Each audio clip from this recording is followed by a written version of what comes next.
मानना। तो क्या अमेरिका मान गया है?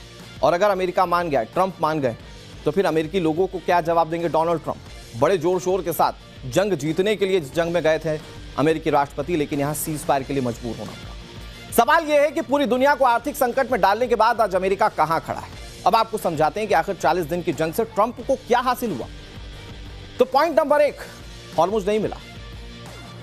पॉइंट नंबर 1, हॉर्मुज मिला क्या?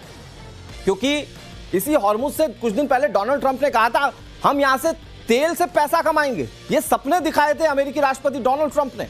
सवाल यह है कि हॉर्मुज मिला क्या? क्योंकि 10 बिंदु जो ईरान कह रहा है उसमें हॉर्मुज पर पूरा फ्री कंट्रोल ईरान का है। यह बात ईरान की ओर से कही गई। ट्रंप ने इसे दुनिया के लिए खुला रखने या फिर अपने अधिकार में लेने का दावा किया था। बीच में वो पलटे, उन्हें हॉर्मुज से कोई मतलब नहीं है, जिसे चाहिए वो जाकर अपना तेल ले ले। लेकिन आखिरी अल्टीमेटम उन्होंने हॉर्मुज खोलने को लेकर ही ईरान को दिया और अल्टीमेटम पूरा होने से पहले ट्रंप ईरान की शर्त पर हॉर्मुज छोड़ने को तैयार हुए। सीज फायर का ऐलान कर दिया गया। अब बिंदु नंबर 2, नंबर 2 पॉइंटर, यूरेनियम मिला। इस पर क्या जवाब है? यूरेनियम नहीं मिला अमेरिका। अमेरिका की ओर से ऑपरेशन एपिक फ्यूरी की जो कोशिश थी, जो मकसद था कि ईरान के परमाणु भंडार को खत्म किया जाए, ईरान का लगभग 400 से 440 किलो इनरिच्ड यूरेनियम अब भी ईरान के ही पास है। ट्रंप इस यूरेनियम पर अपना कब्जा नहीं जमा पाए, तो फिर यहां ट्रंप को क्या हासिल हुआ, लोग सवाल पूछ रहे हैं। पॉइंट नंबर 3, जो अमेरिका के उद्देश्य थे उसमें परमाणु बम या जो न्यूक्लियर प्रोग्राम था वो रोकना था। तो परमाणु बम मिला क्या? अमेरिका को परमाणु बम भी नहीं मिला। अमेरिका और इजराइल का दावा था कि ईरान अपने परमाणु कार्यक्रम पर काम कर रहे हैं। उसके कार्यक्रम को खत्म करना अमेरिका और इजराइल की कोशिश थी। लेकिन जब ईरान के पास यूरेनियम है, वो एनरिच कर सकता है, जो कि इसके शर्तों में शामिल था, तो जाहिर है कि उसका परमाणु कार्यक्रम चलता रहेगा। परमाणु बम उसके जब्त करने में अमेरिका नाकाम साबित हुआ है। सीज फायर का सीधा मतलब यह है। बिंदु नंबर 4 क्या है, मैं आपको वो बताता हूं। पॉइंट 4, ट्रंप को कब्जा कर पाए क्या? वो मतलब क्या वो कब्जा कर पाए? ट्रंप की कोशिश थी कि वो ईरान में आवाम को भड़काकर खामेनेई शासन को खत्म कर देंगे। इसके बाद वेनेजुएला की तरह ईरान को कंट्रोल करेंगे, उसके आइलैंड पर कब्जा कर लेंगे। खर्ग आइलैंड पर कब्जे की बात कही जा रही थी, लेकिन 40 दिन की जंग में वो ऐसा करने में नाकाम साबित हुए। 5वां बिंदु मैं आपको बताता हूं क्या उद्देश्य थे अमेरिका के। 5वां था ट्रांसफॉर्मेशन ऑफ गवर्नमेंट, मतलब सत्ता बदलना, रिजीम बदलना। अमेरिका और इजराइल ने पूरी कोशिश की कि वो ईरान में तख्ता पलट कर, सुप्रीम लीडर को मारने से लेकर ईरानी आवाम को भड़काने तक क्या कुछ नहीं किया। लेकिन ईरानी सत्ता से खामेनेई को खत्म नहीं कर पाए। अयातुल्लाह अली खामेनेई को मार दिया गया तो उनके बेटे ने कमान संभाली। और कल तो अमेरिका खुद यह दावा कर रहा था कि उनका सुप्रीम लीडर यानी कि मुस्तफा खामेनेई सीज फायर की शर्तों पर मंजूर हुए। और इसी खामेनेई को लेकर कहा जा रहा था कि वो कोमा में है अमेरिका की ओर से कल तक। पॉइंट नंबर 6 मैं आपको बताता हूं। तेल लेने की कोशिश थी, तेल से व्यापार करने की कोशिश थी, लेकिन डोनाल्ड ट्रंप साहब को तेल भी नहीं मिला। अमेरिका इस कोशिश में था कि वो ईरान पर कब्जा करके उसके तेल भंडार को अपने कंट्रोल में ले ले, खाड़ी देशों के तेल पर एक छत्र अधिकार कर ले, खूब पैसा कमाए।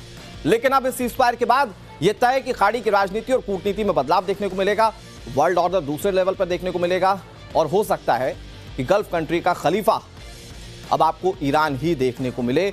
इस सीजफायर का मतलब और ट्रंप का ईरान की शर्तों पर मान जाने का मतलब सीधे तौर पर यह है। हमारे साथ दो बेहद खास मेहमान जुड़ गए, उनका तारुफ आपसे करा दें। इस जंग पर लगातार वो हमसे बात करते रहे। हमारे साथ एवीएम पीके श्रीवास्तव सर जुड़ गए, डिफेंस एक्सपर्ट के रूप में। कर्नल उत्कर्ष राठौर सर जुड़ गए बतौर डिफेंस एक्सपर्ट के रूप में। मैं राठौर सर, चूंकि आप इस लगातार इस पर बात करते रहे, पीके श्रीवास्तव जी भी हमारे साथ है, वो भी बात करते रहे। श्रीवास्तव सर, चूंकि आप मुस्कुरा भी रहे हैं, ये मुस्कुराहट किसके चेहरे पर होनी चाहिए? अमेरिकियों के, ईरानियंस के, इजरायलियों के, किसके चेहरे पर सर? एक्चुअली ये मुस्कुराहट हम लोगों के चेहरे पे है। हमको हमेशा से लगता था कि ट्रंप ऑलवेज चिकन्स आउट। टाको ट्रंप ने इतनी बड़ी बड़ी धमकी दे करके, इतनी बड़ी बड़ी बातें करके, इतने अशिष्ट व्यवहार करके, और बाद में किया क्या? और बताइए क्या चीज बदली है? किस चीज को खोल रहे हैं? जो चीज पहले से पूर्णतया खुली हुई थी। ईरान के रेजिम चेंज करना चाहते थे, आपने खुद ही बताया, अच्छे बिंदु बताए कि वो रेजिम तो जहां की तहां है। और अब और रेजिम में हार्डनिंग ऑफ स्टैंस हुआ है। ईरान ने ये महसूस किया है कि एसिमेट्रिक वॉरफेयर अगर वो करते हैं तो ट्रंप हमेशा मात खा जाएंगे। ट्रंप ने ग्राउंड ऑपरेशंस की बात की, ट्रंप ने खर्ग को सीज करने की बात की, ट्रंप ने कहा at the end of the day I am a businessman, I want oil. तो ऑयल की बात हुई तो कुछ तो हुआ नहीं। यहां पर आप, मैं मुस्कुरा इसलिए रहा हूं कि एक महान शक्ति दो महान शक्तियां मिल करके एक मिडिल पावर, उसको मिडिल पावर भी हम नहीं कहेंगे, जिसके पास ना एयरफोर्स है, ना आर्मी है, ना नेवी है, वो अपनी एसिमेट्रिक मैन पावर के जरिए उन्होंने उनके हितों पर जब अटैक करना शुरू किया और पूरा विश्व आ गया आर्थिक संकट में, ट्रंप को अपनी कॉन्स्टिट्यूएंसी में भी मात खानी पड़ी, तो ट्रंप को ये सब हटाना पड़ा। इससे एक बात जाहिर होती है, एक शिक्षा जरूर मिलती है, ट्रंप को मिली होगी। हाँ। अगर आपको इस तरह का इन्वेजन करते हैं, इस तरह का कोई एक्सकर्शन उनके शब्दों में अगर कहा जाए करते हैं, तो आपको अपनी कांग्रेस को, अपने एलाइज को, इनको साथ लेके चलना चाहिए। अगर वो कॉन्फिडेंस नहीं है, एक छोटी सी कोठरी के अंदर लिया गया कॉन्फिडेंस का आपने जिक्र किया, और इस सीजफायर में अगर कोई दिख रहा है, उत्कर्ष राठौर सर, वो ईरान दिख रहा है। वो तो खुलकर घोषित कर रहा है हमने अपने दुश्मनों को हरा दिया, वो अमेरिका को हराने का दावा कर रहा है। दूसरी तरफ ये कॉन्फिडेंस अमेरिका के पास नहीं दिख रहा है। वो अगर किसी चीज को लेकर क्लेम कर रहा है तो वो सीजफायर को लेकर क्लेम कर रहा है। आपको वाकई लगता है सर कि ये जीत ईरान की है? देखिए अनुराग, अभी 10 पॉइंट जो प्रोग्राम है उस पे, क्योंकि ईरान के 10 पॉइंट प्रोग्राम ये कोई नया नहीं है, ये बहुत पुराना है।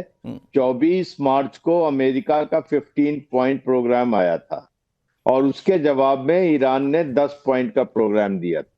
यकाएक इसको मान जाना, इसके पीछे कुछ जरूर मैकेनिज्म है, जो कि इसमें कहा जा रहा है कि रूस और चीन ने हाथ है, जिन्होंने इनको, ईरान को बोला है कि इसके ऊपर बात करो। अब इसके अंदर अगर आप देखें तो ईरान ने बहुत ही अच्छी तरीके से, आपने 10 पॉइंट पूरे कवर किए हैं। इसमें अगर आप देखें कि तुरंत हॉस्टिलिटीज बंद होनी चाहिए, जो सबसे बड़ा टेक अवे इसके अंदर है, सैंक्शंस हटने चाहिए, आपका एसेट्स जो फ्रीज है उनको हटाइए, ये गारंटी दीजिए। और जो सबसे बड़ी चीज मुझे लगती है कि हॉर्मूज के ऊपर टोल लेने का जो उसमें दावा है, वो तो पूरी दुनिया को पनिश करने के बराबर है। आपके सिविलियन इंफ्रास्ट्रक्चर को अमेरिका ने तोड़ा, इजराइल ने तोड़ा, और आप जो है $2 मिलियन पर शिप अगर लेंगे हमसे, तो फर्ज कीजिए कि अगर 1 मिलियन बैरल का टैंकर जा रहा है तो $20 पर बैरल उस पे टोल लगेगा। आप समझ सकते हैं, चाहे जो रेट हो उसका इंटरनेशनल क्रूड प्राइस का, लेकिन एक बैरल पे $20 लेने वाले हैं ये। जी सर। और ये समझने वाली बात है, क्योंकि ये फ्री पैसेज था कल तक। तो ये अमेरिका की वजह से ये हमको भुगतना पड़ेगा। व्हाइट हाउस के बाहर ट्रंप के खिलाफ जबरदस्त विरोध प्रदर्शन देखने को मिल रहा है। ट्रंप की बधाई के नारे लग रहे हैं। ट्रंप कल तक नोबेल का सपना देख रहे थे, वो दूसरे देशों पर अब चढ़ाई का मन बना रहे थे। ट्रंप के खिलाफ महाभियोग की बड़ी तैयारी की जा रही है। डेमोक्रेट्स ट्रंप के खिलाफ महाभियोग की तैयारी कर रहे हैं। मतलब ट्रंप मुश्किल में घिर गए। इस वॉर लाइक सिचुएशन में, या वॉर की सिचुएशन में, अमेरिकी जनता या वहां की सरकारें डोनाल्ड ट्रंप के साथ कितनी खड़ी हैं, ये कम से कम क्लियर हो जाता है। बाद में क्या होगा, राजनीतिक जीवन क्या होगा, इससे हमें क्या लेना देना सर वैसे भी। लेकिन इन सबके बीच एक बड़ी खबर आ रही है। सीजफायर के बाद शेयर बाजार में जबरदस्त उछाल है। सेंसेक्स, निफ्टी भारी बढ़त के साथ खुले। सेंसेक्स में 2500 से ज्यादा अंकों की बढ़त है, निफ्टी में करीब 700 अंकों की बढ़त है। और जो लोग शेयर बाजार में निवेश करते हैं, ये उनके लिए अच्छे संकेत। क्रूड ऑयल के दाम काफी ज्यादा कम हुए हैं, और चूंकि स्ट्रेट ऑफ हॉर्मुज को इमीडिएट खोल देने की बात भी ट्रंप ने कही है, तो ऐसे में जो किल्लत वाला दौर भी चल रहा था देश के अंदर या कई मुल्कों के अंदर, उससे भी लोगों को निजात मिलती हुई नजर आएगी। ये अच्छे संकेत राठौर सर। जंग, शांति, जंग रुकने के बाद शांति सब चाहते हैं, उसके पीछे के पहलू पर हम चर्चा कर सकते हैं, लेकिन उस जंग का सबसे अच्छा ये पहलू है कि ये जो रेसेशन की तरफ या इकोनॉमिकल डिप्रेशन जो आ रहा था, अब उससे कम से कम निजात मिलेगी दुनिया की जनता को। जी हाँ अनुराग, एक शुरुआत हुई है और यहाँ पर जो तेल के दाम गिरने शुरू हुए हैं, बाकी शेयर बाजार को मैं बहुत ज्यादा अहमियत नहीं देखता हूँ, मन का धन है। लेकिन अगर ये सप्लाई चेन बहाल होगी, इंपोर्ट एक्सपोर्ट शुरू होगा, लोगों को वक्त मिलेगा अपनी जिंदगियों को फिर से इकट्ठा करने का, तो वो सही मायने में एक सीज फायर कहलाएगी और सबके लिए लागू होता है, चाहे वो ईरान हो, चाहे इजराइल हो, और चाहे सारी गल्फ कंट्रीज हो। सभी जगह आदमी रहते हैं। और सबसे बड़ी चीज है कि इस लड़ाई का सीधा असर हमारे घरों पे पड़ रहा है। बिल्कुल इस सर। लड़ाई की आग की तपिश हम झेल रहे थे, तो वो कम से कम होगा, सप्लाई चेन बंद होगी, तो एक तरीके का जो एक अनिश्चितता की स्थिति बनी हुई थी वो तो कम होगी, और सारी दुनिया, सारे कंट्रीज किसी न किसी तरीके से कैसे निपटे इस तेल की कमी से। कोई 4 डेज वीक कर रहा है, कोई ऑड इवन पे लगा हुआ है, किसी ने पूरा बंद किया हुआ है। तो ये सारी चीजें धीरे धीरे पटरी में आएंगी, लेकिन इस पे वक्त लगेगा। और इस लड़ाई ने पूरी दुनिया के सारे मुल्कों की जीडीपी पे आघात किया है, जिसका जिम्मेदार कौन होगा? सिर्फ एक आदमी है, प्रेसिडेंट डोनाल्ड ट्रंप। उन्होंने किया है, अदरवाइज हमारा इससे कोई लेना देना नहीं था। घर बैठे हमारे ऊपर ये विपदा उन्होंने डाली। बिल्कुल सर। श्रीवास्तव सर, लेकिन ये संकेत ठीक है यहां से जो मिल रहे हैं कि भाई शेयर बाजार उठ गया है, क्रूड ऑयल की कीमतें कम हो रही हैं, तो कम से कम लोगों के लिहाज से देखें तो ये जंग रुकना, अगर बतौर किसी के देश के रूप में आकलन करें, अगर अमेरिकी के रूप में आकलन करें, ईरान के रूप में आकलन करें, बहुत अलग अलग तरीके के पहलू हो सकते हैं, लेकिन एक आम इंसान के रूप में ये शांति पूरे विश्व में सबसे ज्यादा जरूरी थी, जो होती हुई दिख रही है, और उसका असर इकोनॉमिकली भी नजर आने लगा है। अनुराग, अगर ये शांति नहीं होती तो हम रिसेशन में घुस जाते, और ये रिसेशन 1930 के रिसेशन से बुरा होता। तो जहां तक सवाल है कि ये अपने आप में एक शुभ संकेत है कि ऐसी बात की चर्चा हो रही है, लेकिन जो हमारा आकलन है वो ये है कि क्या ये अपनी जगह स्थिर रह पाएगा, क्योंकि अभी तक ये पता नहीं है कि इसमें इजराइल ने कितना अपना एग्रीमेंट दिया है। क्योंकि अभी भी आप देख रहे हैं, खबरें आ रही हैं कि ईरान भी हमले कर रहा है और इजराइल की तरफ से भी हमले हो रहे हैं। तो ये कब रुकेगा? रुकने के क्या संकेत है? अगर पूरी तरह रुक जाता है और शांति स्थापित होती है, लेकिन जो शर्तें रखी गई हैं उनमें जरूर आपको वो करना पड़ेगा, एग्रीमेंट करना पड़ेगा। और जहां तक सवाल है आर्थिक व्यवस्था का, तो बहुत सारे इकोनॉमिस्ट का विचार यह है कि अगर ये युद्ध रुक जाता है जी, तो तब भी 6 महीने लगेंगे वापस चीजों को पटरी पर लौटने के लिए। और अभी तो सर कई सारे इंफ्रास्ट्रक्चर जिसको डैमेज किया गया है, उन इंफ्रास्ट्रक्चर्स को बनने में काफी ज्यादा टाइम लगेगा। कई रिफाइनरीज जो है वो पहले की तरह काम करेगी, उसमें सालों लग जाएंगे। तो अभी वो व्यवस्था तो शायद हो सकता है कि फौरी तौर पर ठीक ना हो, लेकिन कुछ राहत लोगों को जरूर मिलेगी। एक बड़ी खबर आ गई है सर, मैं उसका रुख कर लेता हूं। सीजफायर पर मुस्तफा खामेनेई का पहला रिएक्शन सामने आ चुका है। युद्ध से युद्ध विराम तक मुस्तफा का यह पहला बयान है। हालांकि कल तक अमेरिका की ओर से इस बात की चर्चाएं थी, जो बात सामने रखी जा रही थी दुनिया के, कि मुस्तफा खामेनेई कोमा में और कोमा शहर में उनका इलाज जारी है। यह कल तक कहा जा रहा था, लेकिन अब पहला रिएक्शन सामने आ चुका है। और खुद अमेरिका यह कह रहा था कि मुस्तफा खामेनेई के ही सहमति के बाद यह सीजफायर लागू हो रहा है। और अब मुस्तफा खामेनेई का जो पहला रिएक्शन सामने आया, उसमें उन्होंने सेनाओं को फायरिंग रोकने के आदेश दे दिए। तुरंत फायरिंग रोकने के आदेश दिए गए। सभी यूनिट्स अब मिसाइल हमला रोक दें, यह मुस्तफा खामेनेई कह रहे हैं। इन सबके बीच सीजफायर पर इजराइल से बहुत बड़ी खबर आ रही है। सीजफायर से इजराइल बिल्कुल खुश नहीं है, डील की शर्तों से इजराइल खुश नहीं है। ये सूत्र बता रहे हैं बड़े मिसाइल हमले की तैयारी में है इजराइल। मतलब एक तरफ अमेरिका और ईरान सीजफायर पर राजी हैं, लेकिन सूत्र बता रहे हैं कि इजराइल इन शर्तों से खुश नहीं है। राठौर सर, जल्दी से अगर आप इन दोनों खबरों पर समझा पाए दर्शकों को। एक तरफ तो मुस्तफा खामेनेई कह रहे हैं भाई हम अपनी जो फायरिंग है वो रोक देंगे, मतलब सीजफायर बिल्कुल सही है जो अमेरिका कह रहा है, लेकिन दूसरी तरफ इजराइल खुश नहीं है, क्योंकि शायद उसे लग रहा होगा कि हमने कुछ हासिल ही नहीं किया इस जंग में। देखिए अनुराग, मुस्तफा खामेनेई का एग्जिस्टेंस मुझे नोशनल लगता है, क्योंकि अगर वो ठीक होते तो कम से कम एक वीडियो आता। लेकिन जिसने भी वहां पर जो भी ले रहा है डिसीजन, उसने ये चीज पास की है। और आप थोड़ी देर पहले कह रहे थे कि कुछ अटैक्स चल रहे हैं, तो ये ईरान के अंदर जितने भी कम्युनिकेशन सेटअप है वो छिन्न भिन्न हो गए हैं। और युद्ध विराम की सबसे लास्ट में खबर मिलती है सैनिकों को, तो जो उन्होंने अपने पुराने प्रोग्राम के हिसाब से फायर कर दिया होगा। अब बात रही इजराइल की। इजराइल की समस्या ये है, और खासकर बेंजामिन नेतन्याहू की, वो इक्वली उसी टेबल पे बैठना चाहते हैं जिस पर ईरान अमेरिका बैठा हुआ है। तो उनका ये कहना है कि हमसे क्यों नहीं पूछा गया, इसलिए उनको नाखुशी हो सकती है, क्योंकि वो चाहते थे कि ईरान में ऑपरेशंस और कुछ दिन चले, ताकि एक ऐसा अभीष्ट उनको सिद्ध करने को मिले कि ईरान, मतलब ईरान में जितना डिस्ट्रक्शन हुआ है, ईरान को जितना पनिशमेंट हुआ है वो उनके हिसाब से नाकाफी है। बार बार इजराइल ये बात कहता रहा कि अगर ईरान न्यूक्लियर पावर बन जाए, सबसे ज्यादा अगर किसी को भुगतना पड़ेगा तो वो इजराइल को भुगतना पड़ेगा, और वो प्रोग्राम ही रोकना उसका मकसद था। लेकिन अगर इतनी लंबी चली जंग के बाद वो प्रोग्राम ईरान का नहीं रुकेगा, नेगोशिएशन टेबल पर अब बात जा पहुंची है, तो वो नाराज होना, नाखुश होना इजराइल का बनता है, और संभवतः उसी लिए वो मिसाइल हमले की तैयारी कर रहा है, जो सूत्र बता रहे हैं। देखिए, नेतन्याहू के विजन में दो चीजें बहुत शामिल थी कि जो T3H जिसको हम बोलते हैं, हिजबुल्लाह, हूती, हमास, इन तीनों का पूरी तरह से विनाश होना चाहिए। इनको जो सहायता मिलती ईरान की तरफ से एकदम बंद होनी चाहिए।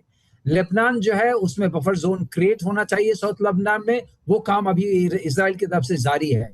और उनका एक और विजन था ग्रेटर इजराइल का, जिसके अंदर फिलिस्तीनियंस का कोई स्थान नहीं था। वो सारी चीजें अपनी जगह अटक जाती हैं अगर ये युद्ध विराम होता है, और जब तक ईरान पूरी तरह कमजोर नहीं होता है तब तक ये चीज हासिल होनी पॉसिबल नहीं है। और अब ईरान ने ये साबित किया है कि वो लड़ भी सकता है, खड़ा भी रह सकता है, और इंड्योर भी कर सकता है। तो ये एक्चुअली एक उल्टी खबर हो गई, जिसके लिए चले थे वो तो नहीं हुआ। ईरान अब इमर्ज किया है एज ए बिगर पावर, और आप देखिए उसका खाड़ी देशों पर भी प्रभाव रहेगा, क्योंकि खाड़ी देशों को अभी समझ में आ गया है कि अगर हम सिर्फ अमेरिका के सहारे चलेंगे हमारा नुकसान होगा, और हम उस नुकसान को अमेरिका में बचा नहीं पाएगा। आपने बिल्कुल सही बात कही पीके श्रीवास्तव सर। चले थे आप सैंक्शन लगाने, दबाने, ये उल्टा आपको दबाकर बैठ गया है। अब अपनी शर्तों पर आपको ले आया ईरान। और सवाल ये है कि अगर इजराइल मिसाइल हमले की तैयारी कर रहा है तो क्या अमेरिका से इतर वो प्लान कर सकता है ये हमले? मैं इस पर बात करूंगा। एक बड़ी खबर आ रही है सीजफायर पर। अमेरिकी एक्सपर्ट ने बहुत बड़ा दावा किया है। युद्ध के बाद ईरान और शक्तिशाली हुआ है। नेड प्राइस की ओर से यह दावा किया जा रहा है। युद्ध के बाद स्ट्रेटेजिकल स्ट्रांग हुआ है ईरान, ये नेड प्राइस कह रहे हैं। ये नेड प्राइस जो है वो अमेरिकी विदेश मंत्रालय के प्रवक्ता रह चुके हैं, और नेड प्राइस भी वही कह रहे हैं जो हमारे साथ बैठे हुए डिफेंस एक्सपर्ट कह रहे हैं। नेड प्राइस का कहना है कि पूरी दुनिया की डिप्लोमेसी और स्ट्रेटेजी को बहुत नजदीक से देखा है मैंने, और वही ये दावा कर रहे हैं कि युद्ध से पहले के ईरान और बाद के ईरान में बहुत फर्क है। ईरान पहले से और शक्तिशाली हो चुका है। एक और बड़ी खबर आपको बता दें, अमेरिका और ईरान के बीच सीजफायर के ऐलान के बाद वैश्विक बाजारों में राहत है। तेल की कीमतों में गिरावट दर्ज की गई है। रॉयटर्स के मुताबिक अमेरिकी कच्चा तेल करीब 16% गिरकर 94.59 प्रति डॉलर प्रति बैरल पर आ चुका है। ब्रेंट क्रूड 15% गिरकर 92.35 डॉलर प्रति बैरल पर पहुंच गया है। और कच्चे तेल में गिरावट मतलब आपकी जेब पर कम असर, मतलब इस जंग रुकने का सबसे बड़ा फायदा आप लोगों को। इन सबके बीच सीजफायर पर इजराइल के प्रधानमंत्री बेंजामिन नेतन्याहू का रिएक्शन सामने आया। सीजफायर समझौते में लेबनान शामिल नहीं है। लेबनान पर हमले जारी रखेंगे, लेबनान यानी कि हिजबुल्लाह के ठिकानों पर हमले जारी रखेंगे, बेंजामिन नेतन्याहू ये बात कह रहे हैं। सीजफायर के समझौते में लेबनान शामिल नहीं है, ये इजरायली प्रधानमंत्री बेंजामिन नेतन्याहू कह रहे हैं। और इस पूरी वॉर में जब जब हिजबुल्लाह ने सर उठाने की कोशिश की, तब इजराइल ने उन्हें माकूल जवाब दिया, करारा हमला किया। और अभी भी इजरायली प्रधानमंत्री कह रहे हैं कि हम हमले जारी रखेंगे हिजबुल्लाह के ऊपर। ट्रिपल एच जो टारगेट था राठौर सर, उनमें से एक हिजबुल्लाह जिस पर हमले जारी रखने की बात इजरायली प्रधानमंत्री कह रहे हैं। लेकिन मेरा सवाल वही है सर कि अमेरिका अगर सीजफायर के लिए रेडी हो चुका है, बातचीत हो चुकी है ईरान के साथ, तो क्या इंडिविजुअल हमला करने की कुव्वत रखता है इजराइल? देखिए, 10 सूत्री प्रोग्राम में मैं जानता था कि ये इजराइल के गले की फांस बनेगी। इजराइल इसे पसंद नहीं करेगा कि लेबनान के ऊपर हमले तुरंत बंद हो, और ये चीज वो इसलिए नहीं बंद होगी। थोड़ी देर पहले एवीएम श्रीवास्तव सही कह रहे थे कि इजराइल ने एक वहां ऑपरेशन छेड़ रखा है कि बफर जोन लितानी नदी के दक्षिणी किनारे तक पहुंचने का बफर जोन बनाना है। उसको बनाए बिना वो कैसे अपना ऑपरेशन वापस ले सकते हैं? वहां पर उनकी सेनाएं डिप्लॉयड हैं, वो धीरे धीरे आगे बढ़ रही हैं, तो वो उसको नहीं रोकेंगे, उस एडवांटेज को नहीं खत्म करेंगे। और इसलिए इजराइल का एक है, और लेकिन बेंजामिन नेतन्याहू को एक आर्ट तो आती है, वो किसी न किसी तरीके से डोनाल्ड ट्रंप को मना लेते हैं। तो इस जो ये सीज फायर अभी होगी, इसमें देखिएगा कि ये लेबनान के ऊपर अटैक शुरू होगा किसी न किसी बहाने। लेबनान में हिजबुल्लाह भी थोड़ी बेवकूफी करेगा, 2-4 रॉकेट दागेगा, और उसके बाद ये शुरू हो जाएगी जैसे पहले चल रही थी। तो इस पूरे 10 पॉइंट में से आप लेबनान को निकाल ही दें तो बेहतर होगा। तो क्या ट्रिपल एच के खात्मे के उस बिंदु पर इजराइल टिका रह सकता है पीके श्रीवास्तव सर? क्या इंडिविजुअल हमले करने की कुवत वो करता है? और मैं उसको दूसरे तरीके से भी समझना चाहूंगा, क्या ईरान से अभी भी किसी मोर्चे पर जंग लड़ने की कोशिश इजराइल कर सकता है? क्योंकि जैसा कि अभी खबरें मिल रही, सीज फायर में सिर्फ अमेरिका और ईरान ही शामिल है, इजराइल का जिक्र बहुत हो नहीं रहा है उसमें। देखिए अनुराग, ये अपने आप में सुनिश्चित है कि अगर ट्रंप बोलते हैं नेतन्याहू को कि आप हमले ईरान पर रोक दीजिए, उनको रोकना पड़ेगा, क्योंकि बिना ट्रंप की सहायता के, बिना यूएस की सहायता के इजराइल को इस वॉर को कंडक्ट करने में बहुत डिफिकल्टीज आएंगी। और उसमें सबसे बड़ी डिफिकल्टी यह है कि ये लड़ाई 40 दिनों से चल रही है। उससे पहले वो वहां भी, तो यहाँ पर इंटरसेप्टर्स जो हैं जिनसे आप अपनी सुरक्षा करते हैं, वो उनकी कमी बहुत ज्यादा होगी और बहुत ज्यादा वो जो है उसके लिए इंटरडिपेंडेंट है अमेरिका के ऊपर और अपने इंडस्ट्रीज के ऊपर। तो जहां तक सवाल है कि इसको कैरी ऑन करने के लिए ऊपर से प्रतिष्ठा का भी सवाल है। अगर नेतन्याहू ट्रंप की बात नहीं मानते हैं तो आप समझ लीजिए पॉलिटिकल लॉस जो ट्रंप को होगा वो और भी ज्यादा होगा। तो इसलिए नेतन्याहू को उनको मानना ही पड़ेगा। लेकिन हाँ, जो बात कह रहे हैं कर्नल राठौर बहुत सही कह रहे हैं कि नेतन्याहू ये कहेंगे हम ईरान पर हमला नहीं कर रहे हैं, लेकिन लेबनान के जो दक्षिणी जो उसका किनारा है, जो लितानी रिवर के साउथ में पड़ता है, उसका बफर जोन बनाना वो एक अलग प्रयास है। लेकिन आपने बहुत अच्छा सवाल पूछा, अगर वो प्रयास जारी रखना चाहते हैं और ईरान खड़ा है तो आप समझ लीजिए उसकी लाइफ लाइन हिजबुल्लाह की खड़ी हुई है, क्योंकि हिजबुल्लाह का डिफेंस बजट $1 बिलियन था जो उसको ईरान प्रोवाइड करता था हर साल। और $1 बिलियन जो है बहुत सारे देशों का डिफेंस बजट नहीं है। बिल्कुल, तो आप समझ सकते हैं उसके पास अगर रॉकेट लॉन्चर्स खरीदने हैं, ड्रोन्स खरीदने हैं, मिसाइल्स खरीदनी है, गन्स खरीदने हैं, उसके लिए उसके बाद बहुत बहुत आर्थिक संपन्नता है। तो हिजबुल्लाह को बिना ईरान की सहमति के खत्म करना ये भी है कि इस जंग में बहुत कुछ खोया ईरान ने भी है, वो भी चाहेगा सीज फायर हो। तो क्या ये भी एक संभव है कि वो अब तक जो हिजबुल्लाह का साथ देता आया ईरान, कम से कम शांति प्रयासों के लिए हिजबुल्लाह को छोड़ दे और इजराइल को कहे कि भाई आपका ये शिकार है तो आप इसको अपने तरीके से डील कीजिए? मैं पीके श्रीवास्तव से फिर आ रहा हूं आपके, एक बड़ी खबर आ गई है, उसका रुख कर लेते हैं। हाइपोथेटिकल बात मैंने कही सर, जाहिर बात है कि आप तकनीकी बिंदु पर बात करना चाहेंगे। एक बड़ी खबर है सीज फायर को लेकर ईरान का पोस्ट, ईरानी सभ्यता के आगे अमेरिका झुक चुका है। तस्वीर में ट्रंप को झुका हुआ दिखाया गया, वो तस्वीर भी हम आपको दिखाएंगे। और बहुत बड़ी खबर आपको ये दिखा रही है, देखिए कल डोनाल्ड ट्रंप, ये ईरानी सभ्यता का मामला क्या है मैं आपको समझाता हूं। कल डोनाल्ड ट्रंप डेडलाइन पूरा होने से पहले कह रहे थे पूरी सिविलाइजेशन को खत्म कर देंगे, लेकिन डेडलाइन खत्म होने से पहले पहले सीज फायर हो गया, जंग खत्म हो गई। और अब ईरान कैसे मजे ले रहा है, ये बिल्कुल सही शब्द है। जंग के बीच में इन शब्दों का इस्तेमाल बहुत कम आपने सुना होगा, लेकिन मैं आपको बता रहा हूं क्योंकि ये सीज फायर हो चुका है और उसके बाद आप देखिए ईरान कैसे मजे ले रहा है डोनाल्ड ट्रंप। वो बच्चों वाले वीडियो बनाकर पहले भी एआई के जरिए खूब मजे ले चुका है डोनाल्ड ट्रंप की, अब कैसे मजे ले रहा है ये जरा तस्वीर आप देखिए बिग वॉल पर और थोड़ा फोकस करके दिखाइए। ईरानी सभ्यता प्राचीन सभ्यता है और ये सभ्यता खत्म कर दी जाएगी, ये डोनाल्ड ट्रंप की ओर से कहा गया था। लेकिन ये जो पोस्टर जारी किया गया है, ईरानी झंडा आप देख सकते हैं, ईरानी सभ्यता को देख सकते हैं आप, बड़ी प्राचीन सभ्यता है और वहां पर डोनाल्ड ट्रंप कैसे नतमस्तक है, बाकायदा झुके हुए अपनी रेड टाई के साथ, अपने सूट बूट के साथ। ये डोनाल्ड ट्रंप है और सवाल ये है इन तस्वीरों के साथ, ये अमेरिका एक्सेप्ट करेगा क्या, ये डोनाल्ड ट्रंप एक्सेप्ट करेंगे क्या? क्योंकि डोनाल्ड ट्रंप अपने आप को पूरी दुनिया में दादा दिखाना चाहते हैं, अमेरिका दिखाता आया है अपने आप को दादा। लेकिन कई युद्ध ऐसे रहे, वियतनाम का ले लीजिए, अफगानिस्तान ले लीजिए, जहां अमेरिका नहीं जीता है, और अब उनमें आप ईरान को शामिल कर लीजिए और ईरान कैसे मजे ले रहा है उसके बाद आप देखिए, वो सीजफायर के बाद ईरान कैसे मजे ले रहा है। ये डोनाल्ड ट्रंप नतमस्तक आपको दिख रहे हैं, इसी सिविलाइजेशन को कल तक खत्म करने की बात कह रहे थे और अब ईरान बता रहा है अमेरिका को कि अब आप उसके आगे कैसे नतमस्तक हो गए। ये तस्वीरें ईरान की ओर से साझा की गई। इस बीच एक और बड़ी खबर आपको बता दें, अमेरिकी राष्ट्रपति डोनाल्ड ट्रंप का बयान सामने आया है। ईरान के साथ युद्ध विराम समझौता अमेरिका के लिए पूर्ण और निर्णायक जीत है। ट्रंप का कहना है कि उन्हें विश्वास है कि ईरान को बातचीत की मेज पर लाने में चीन की भूमिका थी। उन्होंने कहा कि समझौते के तहत ईरान के यूरेनियम का पूरी तरह से ध्यान रखा जाएगा। अब ये तो भाई फेस सेविंग का एक तरीका है अमेरिका का कि भाई हम भी जीत गए।